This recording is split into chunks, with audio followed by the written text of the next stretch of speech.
So, అన్న అసలు ఏంటి సమస్య? ఇక్కడికెందుకొచ్చారు?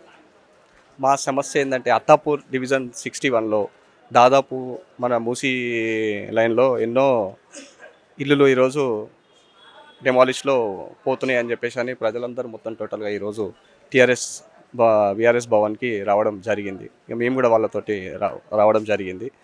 ఇది వాళ్ళ భావన అర్థం చేసుకోవడము, కూడా ఇప్పుడు ఏమంటారు ఏంటి ఎట్లా ముంగడుకోవాలంటే ఈరోజు హరీష్ రావు గారు, సబితా ఇందర్ రెడ్డి గారు మరియు కార్తిక్ రెడ్డి అన్న గారు మీటింగ్ పెట్టారు.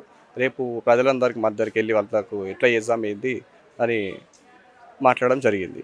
సో ఏమంటారు ఈ మన కాంగ్రెస్ ప్రభుత్వం ఇంత తొందరగా ప్రజలని ఏమంటారు ఇప్పుడే ఇంత భయం పెట్టడం తప్పు.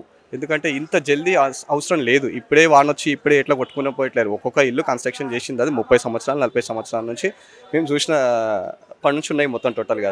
ఎస్ చెయ్యండి, టైం తీసుకోండి, కొంచెం టైం జస్ట్ ఏమంటారు ఒక వాళ్ళని ఎట్లా వాళ్ళకు ధైర్యం ఇవ్వాలి. ఎందుకంటే చెప్పంగానే చిన్న చిన్న పిల్లలు ముసలోళ్ళు పెద్దోళ్ళు అందరూ ఉంటారు, వాళ్ళకి చాలా భయం ఉన్నది, నిద్రపోతలేదు రాత్రి పగలు. వాళ్ళు అసలు ఇంటి బయట కూర్చొని వాళ్ళకి ఏం చేయాలో అని అర్థమవుతలేదు. ఎందుకంటే స్కూళ్ళు డిస్టర్బ్ అవుతున్నాయి, వాళ్ళ కాలేజీలు డిస్టర్బ్ అవుతున్నాయి, వాళ్ళ ఇల్లులు మొత్తం డిస్టర్బ్ అవుతున్నాయి మొత్తం టోటల్గా.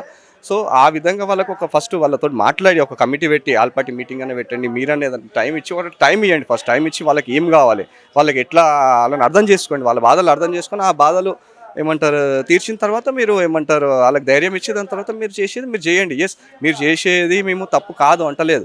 అది ఎస్ ఎవ్రీ వర్షం పడ్డప్పుడల్లా ఇదే మూసి బాధితుల ఇండ్లకే నీళ్ళు పోతున్నాయి, అవే కొట్టుకుపోతున్నాయి, అదే తప్పు జరుగుతుంది. దాన్ని మీరు దగ్గరికి పిలిచి ఒక కమిటీ చేసి అంత డివిజన్ 2 ఏదైనా చూసి మరీ చేయాలి. ఎందుకంటే ఇది సిటీ నడి బుడ్డున పోతున్న నెక్లెస్ లాంటి కాల్వ, దీనికి ఎంతో పెద్ద చరిత్ర కూడా ఉంది. దాన్ని క్లీన్ చేస్తా అంటే ఈరోజు చాలా మంచిది. ఎందుకంటే దానివల్లనే మనకు మొత్తం టోటల్గా ఉన్న చిన్న చిన్న పిల్లలు ఈరోజు డెంగ్యూ కానీ ఇవన్నీ ఫీవర్స్ రావడం కూడా మొత్తం టోటల్గా అదే అక్కడి నుంచే వస్తున్నాయి ఎట్ల నుంచి. సో మీరు ఏమంటారు చేసేదే కొంచెం ఒకసారి వెనక ముందు చూసి ప్రజలకు కొంచెం ధైర్యం ఇచ్చుకుంటా మీరే ముందటికి తీసుకెళ్లాలని రేవంత్ రెడ్డి గారికి సీఎం గారికి కోరుతున్నామండి.